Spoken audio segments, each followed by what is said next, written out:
একটা সহাবস্থানের রাজনীতি করা শুরু করেছেন, তখনই তার উপরে হামলা হয়েছে। ফলে হাদির এই হামলাকে ওইটার সাথে আমি যুক্ত করে দেখতে চাই না।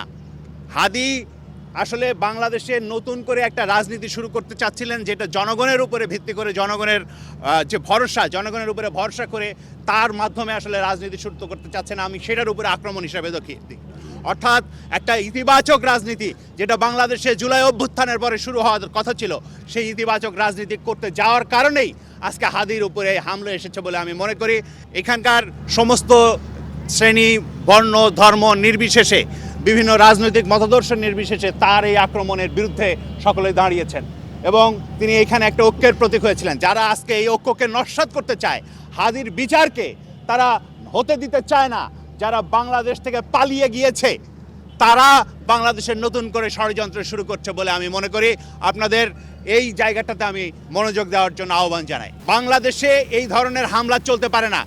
গণমাধ্যমের কণ্ঠস্বর রোধ করা মানে হচ্ছে জনগণের কণ্ঠস্বর রোধ করা, কারণ গণমাধ্যম জনগণের কণ্ঠস্বর।